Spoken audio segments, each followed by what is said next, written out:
Um excelente início de tarde para todos. Estamos de volta na TV Metropolitana com mais um Entre Aspas com Ronaldo Castilho. Voltamos para casa, onde tudo começou no dia 5 de dezembro de 2024. Nós voltamos agora para a TV Metropolitana, ficamos algum tempo no canal de Piracicaba. Quero de antemão agradecer ao Rafael Santana, a Raquel Miranda, pelo tempo que nós ficamos lá, mas agora voltamos ao vivo aqui na TV Metropolitana, no @TV Metropolitana Piracicaba. E hoje eu recebo a maior autoridade eclesiástica de Piracicaba, Dom Devair. Dom Devair, é um prazer tê-lo aqui na TV Metropolitana. Ronaldo, um prazer estar aqui hoje na TV Metropolitana para esse momento de conversa, momento de conversar, falar sobre as nossas ideias, falar sobre os nossos projetos. É uma alegria, 5 anos que já estou aqui em Piracicaba, e tendo essas oportunidades é sempre uma coisa muito boa. Dom Devair, eu gostaria que o senhor contasse um pouquinho da sua trajetória, como que se iniciou, né, a questão sacerdotal e como que foi o início dessa carreira do senhor. Ronaldo, eu costumo dizer que a minha vida sacerdotal ela começa um pouco diferente da vida da maioria dos padres, da maioria daqueles que sentem esse chamado, porque muitos participavam de grupos de jovens, participavam de atividades da igreja e justamente se sentiam motivados por isso. No meu caso foi um pouco diferente. Eu sempre fui católico, mas nunca tive uma participação tão grande na igreja. Nunca participei de grupos de jovens ou de encontros assim. E quando eu estava terminando a faculdade de processamento de dados, morava em Franca, eu senti esse chamado, procurei um padre para saber como era isso. Ele me indicou esse caminho, né? Eu estava procurando justamente por isso, para querer descobrir se isso era vocação ou não. E comecei o seminário no ano seguinte, e em 92 eu entrei no seminário. Esse chamado aconteceu em 91, em 92 eu entrei no seminário. Daí para frente segui aquilo que é o caminho normal do seminário. Fiz 7 anos de seminário em Franca, fiz faculdade de filosofia, depois de teologia, 3 anos de filosofia, 4 anos de teologia. Quando eu terminei a faculdade em 98, eu fiquei padre em 98. Fui para uma paróquia em Franca, paróquia São Crispim, foi a minha primeira paróquia, padroeiro dos sapateiros, né? Franca é a capital do calçado masculino. E em 2000, o bispo me mandou para fazer mestrado em Roma. Fiquei 2 anos em Roma, até 2002. Voltei em 2003 e continuei o trabalho em Franca até 2014, quando no final de 2014 eu recebi o comunicado que o Papa Francisco tinha me nomeado bispo auxiliar de São Paulo. Fui para São Paulo, fiquei em São Paulo 6 anos como bispo auxiliar, e no final de 2020, aliás, no final de 2020, recebi um outro telefonema dizendo que o Papa Francisco tinha me transferido para Piracicaba. Estou aqui já, graças a Deus, há 5 anos. 5 anos, inclusive aconteceu uma missa na sexta-feira, no dia 16, né? Sim. Em homenagem aos 5 anos do... Sim, nós tivemos uma missa de ação de graças, né? Teve boa parte do clero, as pessoas que participaram também. Eu cheguei aqui em 2021, em janeiro de 2021, nós estávamos ali naquele lockdown da pandemia, né, com todos os problemas que a pandemia trazia, todos nós usando máscaras, né? Até ia perguntar para o senhor, né, quais foram os primeiros desafios dos 5 anos que o senhor como bispo aqui em Piracicaba? Eu acho que o maior desafio do início foi esse de visitar todas as comunidades. Eu me lembro que em março eu comecei a fazer visita às paróquias, são 68 paróquias, eu visitei todas as paróquias até agosto daquele ano, e nessa visita a gente estava sempre separado pela distância e pelas máscaras, né? Porque a gente não conhecia o rosto das pessoas. Então, primeiro foi o desafio de visitar, e depois foi o segundo desafio de reconhecer as pessoas, porque parece que não, mas a máscara, ela tira uma parte da face do outro, e você não consegue reconhecer. Então, com o tempo, eu fui aprendendo novamente a conhecer as pessoas, né? Aquilo que eu só via a pessoa pelos olhos, aí você começa a ver o rosto inteiro das pessoas. E realmente esse foi um desafio. Foi bom, né, essas visitas que eu fiz, porque me deu noção do que era a diocese, mas sempre com a distância. As celebrações eram muito pequenas, muito restritas, somente algumas pessoas, não tinha essa proximidade. Então, esse desafio foi o primeiro e o grande desafio. Eu lembro que naquele ano, até na celebração da Páscoa, nós tivemos as igrejas mantidas ainda sem a celebração pública, né? As igrejas estavam funcionando para as pessoas rezarem, mas nós não tínhamos a celebração, né? Como celebrar com as pessoas. Foi um momento muito difícil, mas que graças a Deus superamos. E esse, na realidade, foi o grande desafio do senhor mesmo nesses 5 anos? Nesses 5 anos foi esse desafio. Depois, conhecer essa região, eu sempre digo que... São 15 municípios, Dom? São 15 municípios, 68 paróquias. Nós vivemos numa região, né, uma região metropolitana, muito rica, né, com muita riqueza, muitas indústrias, muita diversidade. No entanto, ela tem contrastes de pobreza muito grande, né? Ela tem situações de favela, ela tem moradores de rua, ela tem pobreza mesmo. Então, esse contraste é algo que nos chama a atenção. E acho que esses desafios foram assim mesmo. Dom Devair, quais são as mudanças significativas que aconteceram nesses 5 anos que o senhor é bispo da diocese? E o que o senhor destaca, que foi o grande destaque da Igreja Católica nestes 5 anos que o senhor é o bispo de Piracicaba? De maneira geral, eu acho que todos nós, no pós-pandemia, nós tivemos que reanimar a comunidade, né? Aqueles quase 2 anos que nós ficamos fechados, parados, né? Isso desanimou, isso afastou pessoas, então foi um reanimar a comunidade, né? Manter vivo e manter unido esse rebanho. E nesse trabalho eu destaco a ação dos padres, porque aqui nós tivemos os padres celebrando, mesmo sem as pessoas, os padres abrindo as possibilidades, e naquele momento no momento pós-pandemia, nós tivemos que realmente ir atrás e chamar novamente, reavivar a igreja. E isso foi algo que realmente muito bonito. Hoje nós temos, né, nós vemos uma igreja em Piracicaba, uma igreja muito viva. Todas as celebrações que a gente tem, né, a gente faz celebrações com uma expressiva participação, com uma grande participação. Aliás, que às vezes a gente tem um problema assim, quando a gente vai pensar alguma celebração, a gente fala, mas na onde nós vamos conseguir espaço? Será que cabe? Será que cabe? Né? E quase sempre não cabe. Então, isso é muito bom, a gente vê esse ânimo, né? E caminhando nos lugares que eu vou, é muito interessante as pessoas quererem se aproximar para tirar uma foto, para cumprimentar, para dar um abraço, né?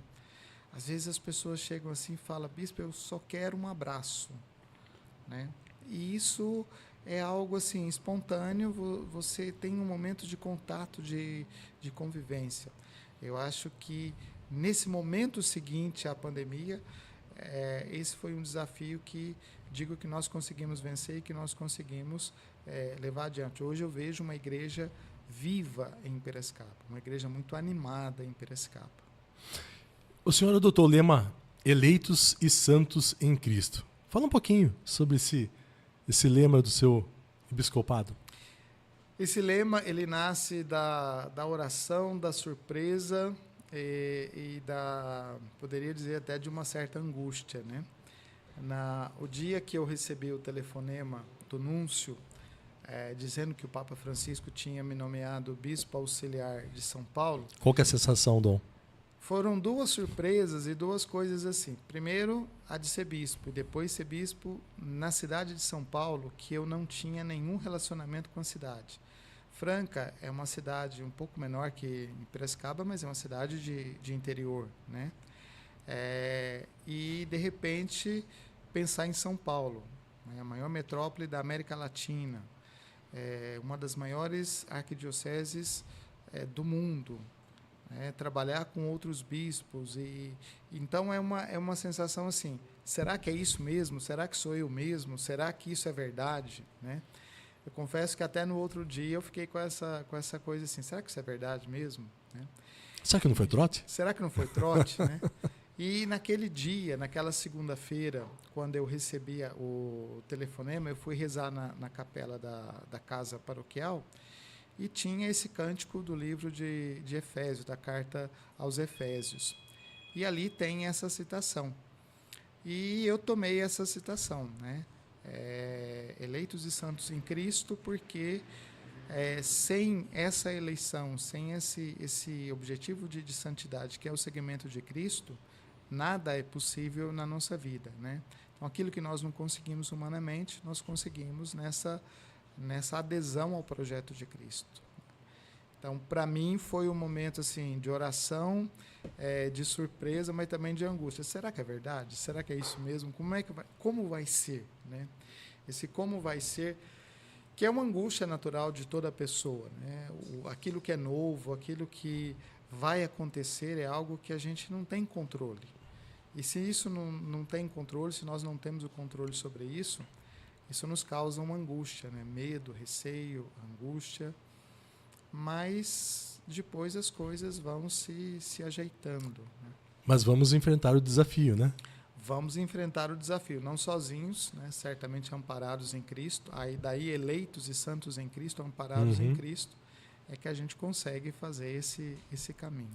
E na Arquidiocese de São Paulo, o senhor ficou bastante tempo na pastoral da comunicação? Fiquei. Eu assumi o vicariato da comunicação, e aí foi um momento muito interessante, porque eu tive a oportunidade de visitar os estúdios dos grandes canais de TV, das rádios, né? Não só em São Paulo, mas também fora, Rio, Espírito Santo, Belo Horizonte, que eu fui conhecer o sistema de comunicação para ver o que era possível a gente fazer ali. Então, foi um momento de muito conhecimento, de muitos contatos, né? E de perceber a importância da comunicação no ambiente urbano. Hoje nós vivemos, a maioria das nossas cidades, ela vive no ambiente urbano. A maior parte da população brasileira está no ambiente urbano. E nesse ambiente, a igreja precisa se comunicar. A igreja ela tem uma larga experiência de comunicação, porque comunicação faz parte da essência da igreja, comunicar o evangelho. Né? A igreja tem um dos símbolos de comunicação mais antigos do mundo, que é o sino. O sino comunica o horário da missa, o horário das orações. Então, quando o sino toca, você sabe que tem alguma coisa. A igreja tem isso. Mas ela também precisa se adaptar aos meios de comunicação do tempo, né? Do tempo presente, aprender a usar esses meios de comunicação. E vendo isso, uma das coisas que eu já percebi ali em São Paulo, né, há mais de 10 anos atrás, a necessidade de entrarmos nesse ambiente digital, que já existia, que já estava ali, mas o ambiente das redes sociais, o ambiente da comunicação digital, ele precisa ainda ser povoado pela igreja. Né? Então, isso me permitiu ver um pouco dessa realidade. Bispo, a Diocese de Piracicaba tem um grupo de missões, né, que inclusive a gente conversou agora há pouco sobre isso, né? E recentemente eles visitaram o estado do Amazonas. Sim. Relata um pouco para nós como que é feita essas missões, como que foi esse trabalho no estado do Amazonas. Esse trabalho começou há 4 anos, quando eu cheguei aqui. Eles estão visitando uma diocese do Alto Solimões, uma diocese que tem características de Amazônia, com todas as suas dificuldades, com comunidades ribeirinhas muito distantes, que é necessário visitar essas comunidades com trajeto de barco, e que tem muito tempo. Comunidades que às vezes passam anos sem uma celebração da Santa Missa, pessoas que ficam à espera dos sacramentos, sacramento do batismo, sacramento do matrimônio.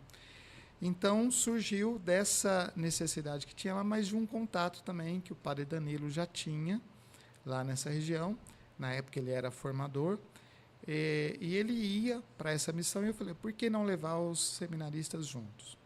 E aí foi uma primeira experiência com um grupo de seminaristas, e essa experiência ela foi se expandindo. Hoje, nessa missão que está acontecendo lá, nós temos os 3 padres que foram ordenados no final do ano, mais 2 padres que foram, o padre Danilo, mais um padre que quiseram conhecer a missão, e além desse grupo, os nossos seminaristas e leigos também, que têm ido para uma troca de experiências. Vão para levar a palavra, né? Veem as necessidades, mas é uma troca de experiências muito importante, humanamente falando e eclesialmente falando. E é muito diferente, né, o que acontece aqui no Sudeste do que acontece no Amazonas, né? A questão até da locomoção, logística, né? De onde Sim, a gente toma por base a diocese. Com 1h20, 1h30 no máximo, eu estou na última cidade da diocese. Né? As nossas estradas são boas, a nossa forma de locomoção é muito boa. A gente não tem problema com isso. Nosso problema é o trânsito, né? Sim. O trânsito em Piracicaba, dependendo do horário. Caótico, semelhante ao de São Paulo. Sim. Então, o nosso problema é esse, é o trânsito. Mas lá a gente está falando de falta de meios de transporte. Um dos gastos maiores que a diocese lá do Alto Solimões tem é com combustível para os barcos, né? O barco precisa, o bispo se locomove com barco, então ele fica uma semana fora da sede da diocese para chegar numa paróquia distante. Os missionários a mesma coisa, precisam viajar às vezes uma noite inteira, um dia inteiro, para chegar onde tem que chegar naquelas comunidades, né? E são rios, por água, então depende um pouco se está cheio, se está vazio, se pode ser agora, se não pode. E às vezes tem que esperar, né? Não dá para ir porque não tem caminho, não tem rio que possa ser navegável. Tem que esperar. Então, você faz um plano de sair e chegar amanhã, você vai chegar 2, 3 dias depois. Essa é uma das dificuldades, né? E tudo isso é muito caro, o combustível é muito caro. Então, tudo isso é pensado dentro desse trabalho missionário. Onde vai ir? A Mariellen está falando assim, boa tarde, bispo, a sua bênção. Deus abençoe. Bispo, fala um pouquinho agora para a gente. A Diocese de Piracicaba registrou um crescimento de 100% no número de fiéis crismados nos últimos 5 anos. É um resultado bastante significativo. O que o senhor acredita ter impulsionado esse aumento? Eu acredito que nós estamos vivendo um momento muito bonito de reavivamento da fé. Não só dentro da diocese, mas também fora, né? E o trabalho dos padres nas paróquias. Esse trabalho não seria possível sozinho, não é o bispo sozinho que faz com que as pessoas se aproximem da igreja. Os padres, eles têm trabalhado muito nesse sentido. Nesse ano passado, nós estávamos vivendo o Jubileu da Esperança. E foi convocado pelo Papa Francisco. Todo momento de jubileu é um momento de reanimação, de repensar a fé, de recolocar os pontos fundamentais da fé.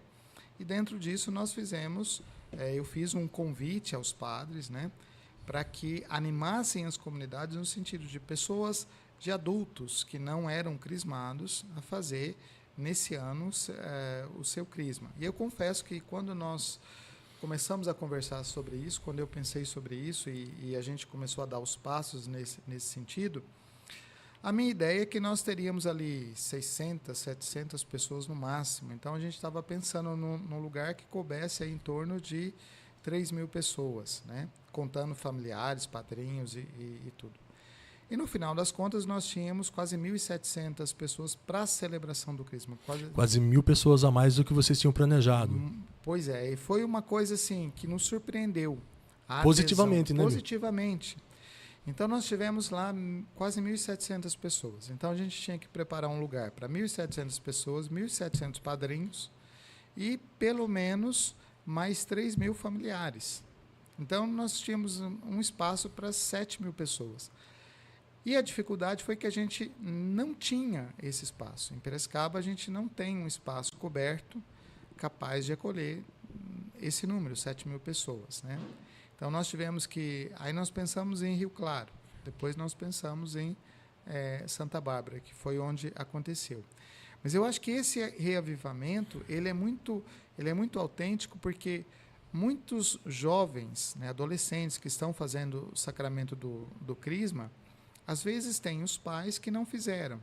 E esse despertar, esse incentivo também acontece aí. Nós estamos vendo isso também na questão dos matrimônios. Muitas pessoas regularizando o seu matrimônio. Que se casaram antes, casaram apenas no civil, ou que não tinham regularizado a sua situação, regulamentando isso. Então, de fato, é um reavivamento. E eu acho que o grande motor de tudo isso é, sem dúvida, a oração. As pessoas têm rezado mais. A vida de oração das pessoas ela tem sido incentivada. E por movimentos até fora da diocese, né, que tem uma capacidade de atração muito grande. Fenômenos, né, se a gente quiser chamar assim fenômenos, mas que pessoas que estão rezando. Né, sobretudo em períodos fortes como Quaresma, nós temos uma adesão de pessoas muito grande à oração. E isso leva a uma consciência do que é viver a vida sacramental e como buscar essa vida sacramental. Né? Pessoas como o Frei Gilson, o próprio Instituto Hesed, que nós temos casa aqui em Piracicaba, né? É uma atração muito grande. As pessoas acompanham a vida de oração, são orientadas, porque as pregações são muito fortes também. E essas pessoas acabam buscando o sacramento. Em primeiro lugar, o sacramento da confissão. O número de confissões também aumentou. E, na sequência, a regularização da vida sacramental, seja pelo batismo, seja pela primeira Eucaristia, seja pelo crisma, seja pelo matrimônio. Esse aumento também reflete mudanças na forma de preparar os candidatos para a crisma? Por exemplo, metodologia, evangelização familiar, uso de novas tecnologias ou não? Reflete. Tem que refletir diretamente, porque uma das coisas que nós temos hoje são necessidades que antes não eram conhecidas ou que talvez não existiam. Dou o caso do transtorno, dos chamados transtornos na linha do autismo, né? Antigamente você olhava para uma criança, você dizia, essa criança tem algum problema, e você parava nisso. E a criança era um pouco segregada, né? Separada. Hoje não, hoje a gente sabe que tem esse espectro autista e que a gente precisa atender isso. Em Santa Bárbara do Oeste nós temos uma mãe que era catequista, e ela preparou um material específico para a catequização do filho dela, que é autista, porque ele não conseguia acompanhar as outras crianças. Então, a gente tem que ter uma nova aproximação. Pessoas que antes eram escondidas, ficavam em casa porque tinham um problema, uma deficiência, alguma coisa, essas pessoas hoje aparecem. Eu digo pessoas porque você tem crianças e adultos. Claro. E essas pessoas, elas se aproximam dos sacramentos na condição dela. Que não dá para fazer além daquilo ali, mas que é necessário dar esse sacramento. Então, isso nos leva a uma maneira diferente de aproximar de crianças, de jovens, de adultos, até na forma da linguagem. Né? Hoje, você usar lousa e giz é uma coisa absolutamente ultrapassada, não tem o menor sentido você usar isso. Quais são os recursos que nós temos hoje? A nossa preocupação com os catequistas é essa, além de uma atenção especial a particularidades de cada criança, né? Questão que vai desde a questão de horário, a questão familiar. Hoje você tem na catequese crianças que são de pais separados. Essa criança ela traz marcas, às vezes ela traz traumas, às vezes ela traz situações assim. É preciso entender isso. São muitas variáveis que têm que ser vistas. E na preparação dos catequistas é um dos temas que a gente trabalha com eles. Depois que a pessoa é crismada, a diocese ela faz um acompanhamento com essas pessoas que foram os novos crismados?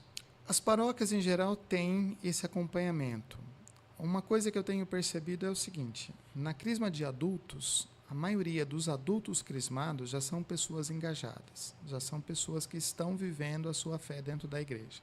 Uhum. Dos jovens, uma boa parte desses jovens já participa de grupo de jovens ou são encaminhados para grupos de jovens, né?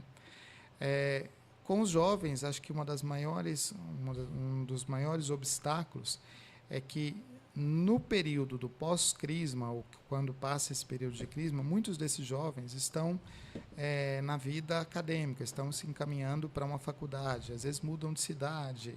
Então, essa participação, ela às vezes fica falha. E aí nós temos um outro desafio aqui, que são os universitários que vêm para Piracicaba. Piracicaba é uma cidade que tem muitas universidades, né? A Exalc, por exemplo. E ali tem uma pastoral universitária que está se desenvolvendo, que está crescendo, no sentido de oferecer a esses jovens um espaço para viverem a sua fé. Eles não vão ficar aqui. Eles vieram para fazer faculdade. É temporário, né? É temporário. Vieram para fazer um mestrado, doutorado, vieram para estudar e depois voltam para as suas casas, para os seus locais. Mas é importante que eles tenham esse espaço para alimentar a sua fé. Então, é nisso que a igreja precisa entender as novas realidades. Isso são faces, né, de uma pastoral urbana. Onde vai? A diocese, como a gente já falou, ela abrange 15 municípios. E cada município tem uma realidade diferente. Tamanho diferente, estrutura diferente, até a questão de povo diferente, né? Sim. A cultura de cada município ela é diferente. Como que o senhor tem buscado integrar e articular um projeto pastoral que responda a essas diferentes necessidades de cada município? Nós estamos reavaliando o nosso plano de pastoral. Nós estamos fazendo o nosso plano de pastoral nesse ano. O ano passado não foi um ano da escuta das comunidades, da escuta das regiões pastorais. A diocese é dividida em 7 regiões pastorais, grupos aí de entre 6 e 7 paróquias, mais ou menos. E essas paróquias tiveram uma possibilidade de falar das suas necessidades. Uma coisa que nós vemos, são 3 elementos que nós vemos muito marcados. Família, juventude e catequese. Esses são os 3 pontos que mais se destacam nas preocupações. Então, as nossas atividades, elas vão se voltar um pouco para essas 3 linhas, né? A família, porque a família é a célula inicial da sociedade. Isso não é uma coisa que a igreja inventou, mas isso é algo antropológico. Todas as sociedades elas se estruturam a partir dos vínculos familiares, né? A juventude, porque não é uma preocupação com o futuro simplesmente, mas é uma preocupação com a realidade da juventude agora. E a catequese, porque nós estamos percebendo a necessidade sempre mais dessa atualização.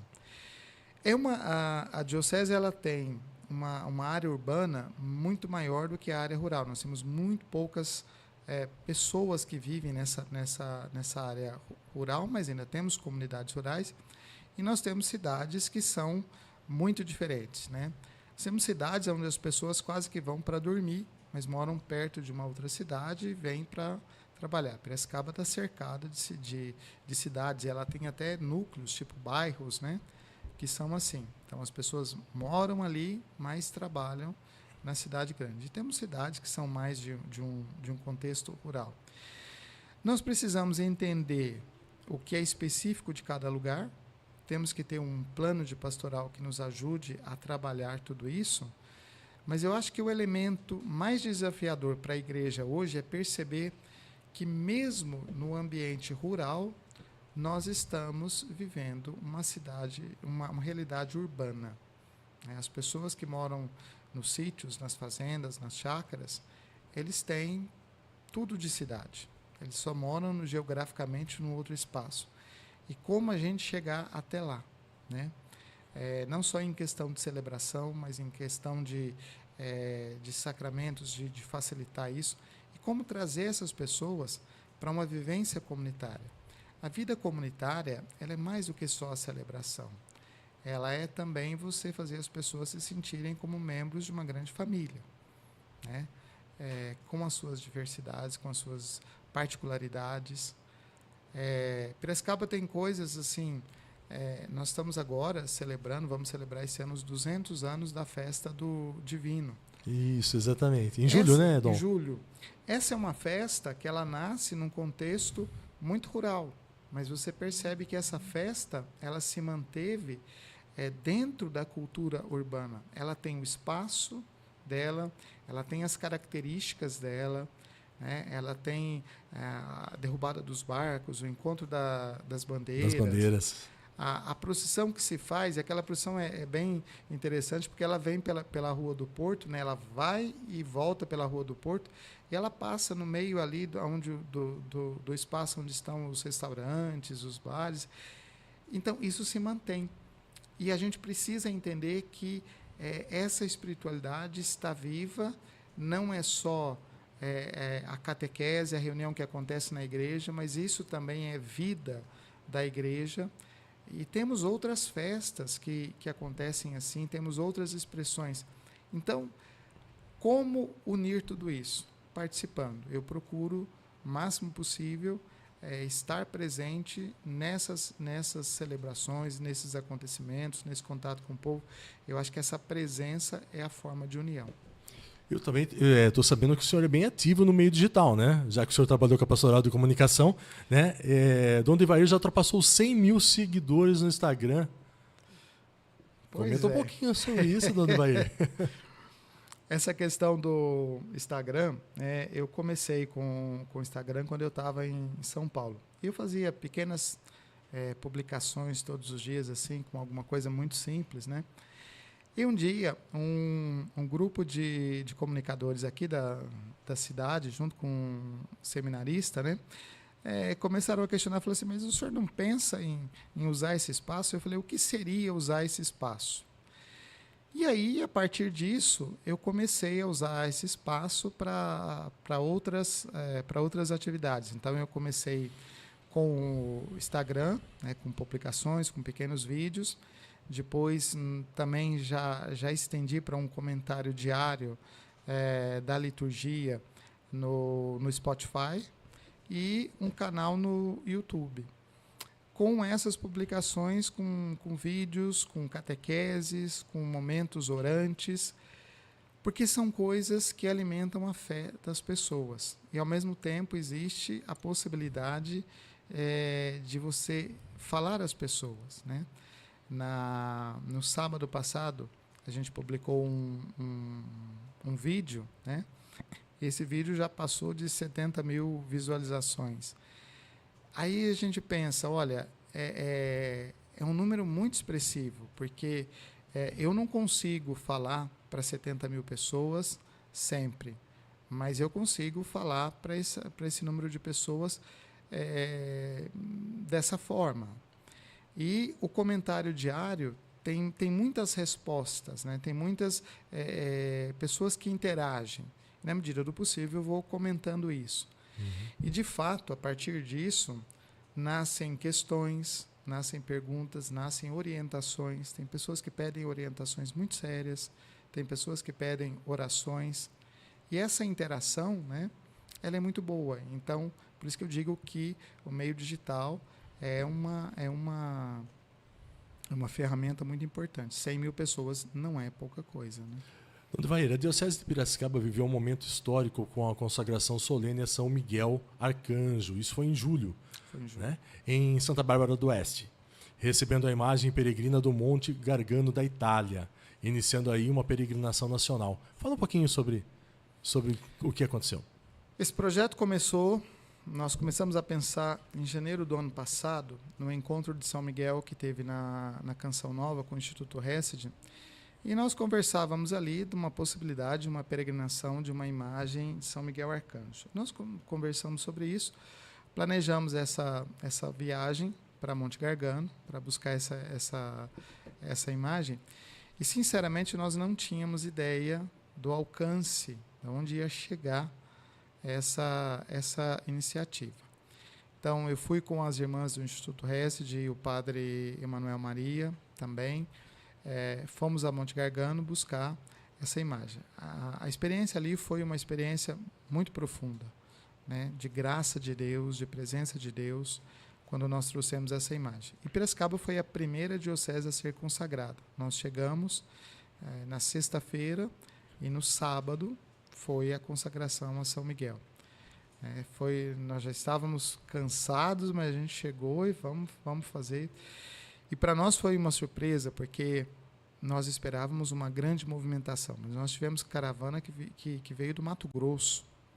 Nós tivemos gente do estado inteiro que veio. E lá eram mais de 7.000 pessoas, né? E se nós tivéssemos um espaço maior, ainda conseguiríamos mais. E a grande surpresa que nós fizemos essa consagração foi uma vigília, e ela aconteceu das 6 horas da tarde até as 9 horas da manhã do dia seguinte, do domingo. E as pessoas ficaram lá, e o povo ficou lá, nessa consagração. Foi um momento muito forte, né, de consagrar as nossas atividades, os nossos trabalhos, a intercessão de São Miguel Arcanjo. E a partir dali foram surgindo outras peregrinações, foram surgindo outras dioceses que foram pedindo. Então, já foi consagrada a Arquidiocese do Rio de Janeiro, de Palmas, no Tocantins, já foi consagrada a Diocese de Criciúma, e tantas outras dioceses que têm pedido, que têm agora marcado para esse ano. E realmente é uma graça de Deus. O que eu vejo nisso? Eu vejo a abertura das pessoas ao momento orante, né? Não tem uma explicação racional. As pessoas estão buscando momentos de rezar. E se nós proporcionamos isso, as pessoas aderem, as pessoas acompanham. A Denise Gerevini está dizendo assim: nosso bispo é uma bênção de Deus para a nossa região. Deus te abençoe, Denise. Quais são os principais planos para pastorais da Diocese agora para 2026? Olha, nós estamos, como eu havia dito, na elaboração do nosso plano diocesano de pastoral, que deve encerrar agora na metade do ano, né? Para esse ano, nós temos uma movimentação na Diocese para a celebração dos 200 anos da festa do Divino. Nós temos uma peregrinação que já foi feita aqui em Piracicaba, com a relíquia de São Carlo Acutis. Esse é um outro ponto que a gente percebe uma adesão das pessoas muito sincera, mães rezando pelos seus filhos diante dessa relíquia de São Carlo Acutis, que percorreu as paróquias, as 33 paróquias aqui da cidade de Piracicaba, e que agora, nesse ano, devem percorrer também as outras paróquias da Diocese. E, além disso, dar continuidade aos trabalhos, né? A Diocese mantém uma creche, um centro de convivência infantil. Nós mantemos isso pela Diocese, isso não existe nenhuma participação do poder público, né? Nós temos essa creche, mantemos lá 80 crianças, de manhã, são 40 de manhã e 40 à tarde, é um trabalho social. A continuidade dos nossos trabalhos sociais, que no ano passado foram muito frutuosos, né? Construção de casas, ajuda a pessoas carentes, ajuda a gestantes com a distribuição de enxovais que são feitos. São muitos trabalhos sociais que a Diocese faz, que seja pelas paróquias, ou seja, por iniciativas diocesanas, que isso é muito expressivo, né? Uma pesquisa, quando eu estava em São Paulo, que foi feito lá em São Paulo, é que se a igreja saísse de todos os trabalhos sociais que ela tem, né, seria um caos, porque a igreja ajuda muitas pessoas de muitas formas, né? Não é só uma ajuda material, mas espiritualmente. Então, esses trabalhos acontecem em grande quantidade. Eu acho que o nosso trabalho não é realmente propor muitas coisas novas, mas dar continuidade a todas essas coisas que nós temos já iniciado. E o braço social da diocese é muito forte, ele é muito grande. Se não existisse a igreja, o Estado estava... O Estado estava enrolado, porque, olha... É que eu não posso dizer a palavra que vem na minha mente, bispo. Melhor você deixar no pensamento. Exatamente. Mas eu leio o pensamento, viu? Mas, de fato, né, a ação social da igreja ela é muito presente, porque quando as pessoas precisam de uma ajuda, é muito mais fácil entrar numa igreja, entrar numa instituição ligada à igreja, do que, de fato, buscar o poder público, né, seja por uma série de coisas. E a igreja tem uma característica que, como é um trabalho voluntário, missionário e vocacional, a igreja não fecha, a igreja não para, né? Todos os outros trabalhos sociais que são exercidos por profissionais e fazem bem o seu trabalho, mas chega no final do dia, ele encerra. E o padre não tem como encerrar o seu dia. Ele é padre 24 horas, o bispo é bispo 24 horas. As instituições, embora estejam fechadas, mas se uma pessoa precisa, alguém vai saber o telefone do padre, alguém vai saber o telefone do bispo, e acontece, né? Nos anos anteriores, quando nós tivemos problema com enchentes, por exemplo, né?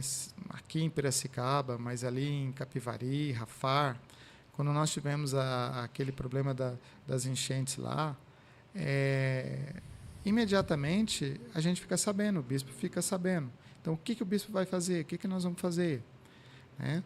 Aquela situação no Rio Grande do Sul, a gente fica sabendo Sim. imediatamente, e aí a gente tem que fazer alguma coisa. E a gente começa a entrar nos contatos que a gente tem. Então, se são contatos políticos, se são contatos com pessoas que podem fazer alguma coisa. Então, esse braço social da igreja é um braço que não descansa nunca. Qual tem sido a postura da Diocese de Piracicaba diante das questões sociais, como pobreza, juventude em risco ou demandas na área da saúde e na área da educação? Quando a CIP fez, ainda na eleição passada, de governador, por exemplo, a CIP fez uma proposta para todas as entidades que mandassem algum projeto que era uma proposta que ia ser apresentada ao então candidato ao governo do Estado. A nossa preocupação foi a preocupação social. Nós levantamos algumas coisas, como a situação de habitação. Em torno de Piracicaba, nós temos dados de 29 favelas, Sim. além dos pontos de assentamento, daquelas coisas assim que chegam, soma aí a mais de 70 esses pontos. Então, essa foi uma das nossas preocupações nessas áreas. Educação, né? A mesma coisa. Então, a nossa visão sempre foi essa. O que é possível fazer para essas áreas? Essa foi uma pergunta que eu fiz ao então candidato ao governo do Estado, o Tarcísio, né? Ele me falou de uma série de programas. O que a gente sabe é que tem muitos programas, mas pouca execução de programas. Então, fica muito na teoria, né, Dom? Fica muito na teoria, né? Quando a CIP apresentou a mesma proposta para as entidades, para participar de uma ação junto ao governo do município, nós também fizemos observações nesse sentido. Nós tivemos uma reunião depois que foi são essas as questões que nós apresentamos, né? Como é que fica essa parcela da sociedade, da cidade, que é uma cidade tão rica, mas que na sua periferia esconde uma pobreza muito grande. Porque nas nossas periferias, né, você convive com os condomínios e com as favelas. Sim. Eu moro num condomínio desde que eu cheguei aqui. Quando eu cheguei já existia a casa, não fui eu que fiz, mas está lá, então eu moro lá, tudo bem. Mas é essa realidade que a gente vê. Como é que ficam isso? Porque aí você tem duas maneiras de gerir toda essa realidade. E as periferias não têm acesso à água, não têm acesso digno à água, à energia, à rede de esgoto, tudo isso daí. Então, essa é uma cobrança que nós fazemos sempre com isso. Não, Levi, entrando um pouco no aspecto político, nós sabemos que a região de Piracicaba ela tem 2 representantes como deputado estadual. Um é o Alex Madureira, outro é a professora Bebel, que são praticamente representantes de Piracicaba. Mas Piracicaba há algum tempo já não tem um representante em Brasília, né? Porque não consegue eleger um deputado federal. Isso faz falta para a cidade? Faz falta para esses 15 municípios que o senhor representa na diocese? Faz muita falta. Quando eu cheguei, quando eu cheguei, eu fiz uma visita a todas as prefeituras. O ano passado, por conta da eleição municipal, que alguns prefeitos trocaram, eu novamente fiz uma visita a todos os prefeitos das 15 cidades.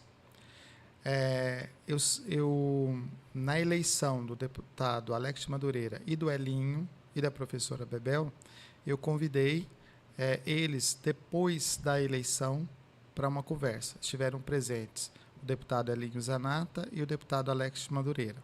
Então, eu sempre tive um trânsito muito bom com eles, numa conversa muito franca e de apresentar necessidades e realidades da cidade, né?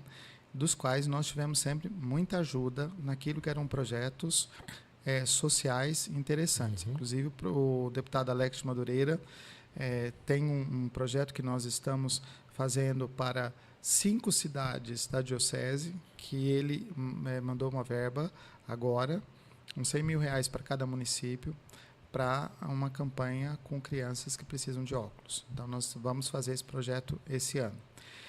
Então, sempre tivemos esse trabalho muito próximo. Há 2 anos, o ano passado, eu fiz uma primeira reunião com todos os da Diocese de Piracicaba. Vieram também representantes do governo estadual e já há 2 anos eu faço uma reunião com os vereadores católicos. Eu chamo os vereadores católicos, mas todos os outros são convidados também. Mas falo com aqueles que são diretamente ligados à nossa igreja. Em nenhum momento isso é proselitista. Eu não chamo para fazer campanha para esse, para aquele outro.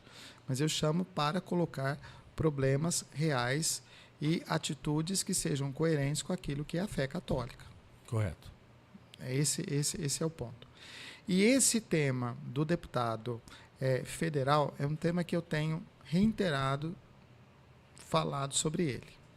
Porque eu acho que colégio eleitoral, Piracicaba são em torno de 300 mil eleitores. 314 mil eleitores. Aonde 1/3 não vota. Votam 200.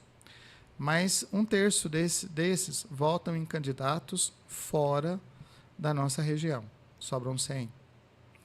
Aí você tem, no colégio eleitoral da região metropolitana, 1 milhão e 100, mais ou menos, de eleitores. E você não ter representantes na Câmara Federal é muito sério, porque nós ficamos sem verbas, nós ficamos sem um olhar. No ano passado, sem aquele contato, né? Sem aquele contato. Sem onde se dirigir para conversar, né? No ano passado, eu trouxe aqui a deputada Simone Marqueto. Que não é mais candidata. Que não é mais candidata. Tem outros projetos. Exatamente. A Simone Marqueto é do MDB. Sim. E ela já divulgou nas redes sociais dela que ela não se candidatará à reeleição para deputado. No ano passado, nós trouxemos ela aqui para uma reunião com as Santas Casas, e nós chamamos as Santas Casas de Rio Claro, de Santa Bárbara, Piracicaba, para que apresentasse a ela as realidades dessas Santas Casas, e ela já conseguiu uma verba para essas Santas Casas, né? E tem mais algumas promessas para esse ano de verbas também. Então, esse é um papel interessante que a igreja pode fazer. Agora, por que vem essas verbas? Porque nós temos acesso a uma deputada federal que tem como mandar ajuda. Além disso, essa deputada ela já tinha conseguido outras verbas para a cidade a pedido meu, né? Lar dos Velhinhos, alguma coisa que também estava encaminhando para Pasca. Por quê? Porque são esses contatos. Agora, como é que nós ficamos com um colégio eleitoral tão grande sem candidatos ou sem deputados eleitos para a Câmara Federal? Volto a dizer, é muito importante essa participação, mas não adianta eleger quem está muito longe daqui. Nós precisamos eleger pessoas que estivessem... E pessoas comprometidas, porque também não é só eleger. Exatamente. E pode eleger mais de um. Pode. Os 15 municípios têm a capacidade de eleger mais de um deputado federal. Temos condição para eleger 2 deputados federais e temos condição para eleger 3 deputados estaduais. Então, agora, precisam ser pessoas comprometidas com a região. É comprometido com o estado inteiro. Não. E como é que fica a gente aqui? Né? Então, acho que isso, o motivo dessa reunião que eu fiz com aqueles deputados foi justamente falar sobre isso. Né? O deputado Alex ele tem muitos projetos, muitas iniciativas aqui na região. O Elinho, enquanto foi deputado, também esteve comprometido com isso, mas a gente precisa dessa visão, olhar para a nossa realidade, olhar para as nossas necessidades. Qual será o tema da campanha da Fraternidade de 2026? O tema da campanha da Fraternidade de 2026 será sobre habitação. Né? O tema é decidido sempre com 2 anos de antecedência. Nós vamos ter esse ano a campanha da habitação. E no ano passado a gente já conversava, a gente falava assim, olha, nós só vamos dar continuidade às coisas que nós já fazemos. Porque no ano passado, né, você deve se lembrar, alguns barracos que incendiaram, que o pessoal ficou completamente desabrigado. Então, a gente providenciou aquilo que podia ajudar a reconstrução desses barracos, a construção de uma casa para uma pessoa que precisava. Então, a gente vai dar continuidade no trabalho que a gente já faz. E o tema é João 1,14, né? Ele veio morar entre nós. Ele veio morar entre nós, né? Reconhecer na pessoa do outro essa necessidade. Ronaldo, a grande questão é a seguinte: a igreja não faz caridade como uma questão de filantropia. A filantropia você faz porque você tem um desconto no imposto de renda. Imposto de renda, exatamente. Essas coisas assim. A igreja faz caridade porque isso nasce da relação com o evangelho. É a essência da igreja, né? É a essência da igreja. Você reconhece Cristo no outro. Então, é reconhecer que no outro existe alguém desabrigado, que não tem casa. Então, o que eu posso fazer para ajudar esse daqui? Não é por uma ação social simplesmente, mas é parte dessa identidade da igreja. Dom Devair, qual mensagem o senhor gostaria de deixar para os fiéis da diocese e para a sociedade em geral sobre o papel da igreja hoje? O papel da igreja, ele continua sendo um papel transformador. A igreja, ela não tem só uma mensagem, vamos dizer, religiosa espiritualista, naquele sentido intimista. Hoje, o nosso trabalho é de fazer com que as pessoas percebam isso e passem de uma fé talvez intimista, talvez...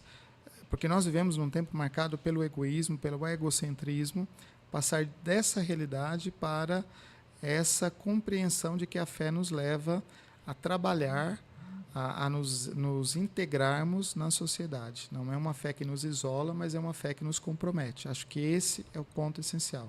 Uma fé que nos compromete, não nos isola. Qual que é o entre aspas do Dom Devair? O entre aspas do Dom Devair é o lema episcopal, eleitos e santos em Cristo, da carta aos Efésios, porque só nele nós conseguimos viver essa fidelidade à nossa vocação.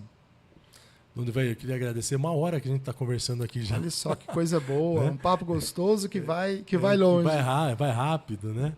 Eu queria agradecer a presença do senhor, queria agradecer também o Araripe Castilho, apesar de ser Castilho, ele não é meu parente. Olha. Mas é jornalista igual a mim, companheiro. Quero agradecer por estar aqui com a gente. Só consegui falar com o senhor através do Araripe, que é um grande amigo, um grande companheiro de trabalho, e sempre que a gente precisa como jornalista, ele está sempre à disposição da imprensa para estar nos informando o que acontece na Diocese de Piracicaba. Então, eu queria agradecer, além de tudo, a sua equipe, né, que o senhor não trabalha sozinho, o senhor tem uma equipe, né? Eu queria agradecer o senhor e a sua equipe por estar aqui na TV Metropolitana. Olha, tem 2 pessoas lá na Cúria, né? Além das várias que trabalham lá, mas o Araripe, que faz a parte de comunicação, a Kátia, que é do Secretariado de Pastoral, que são os dois braços que ajudam a coisa a fluir, né? É engrenagem? É engrenagem, que controlam a minha agenda. Quando eu olho na agenda, tá lá assim, eu já sei, né?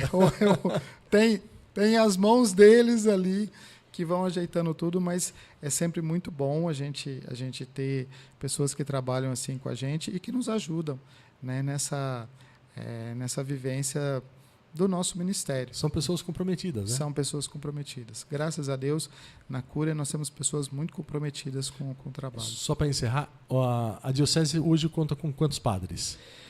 Somando com os religiosos, nós somos em torno de 120 padres na diocese, em torno de 73 diocesanos, e os outros são religiosos, que pertencem a congregações, a ordens, que assumem trabalhos, mas em torno de 120. Quando a gente celebra a missa do Santo Crisma, onde abençoa o óleo onde consagra o óleo do Crisma, na catedral, então ali a gente tem mais de 120 padres que vêm, então é uma celebração muito bonita.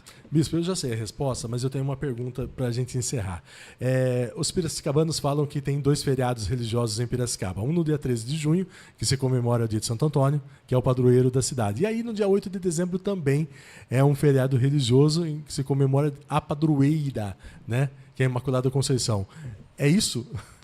Olha, explica um pouquinho. Esse feriado do dia 8 de dezembro, eu acho que se deve a uma intercessão do Monsenhor Jorge, porque era também o dia do aniversário de ordenação dele.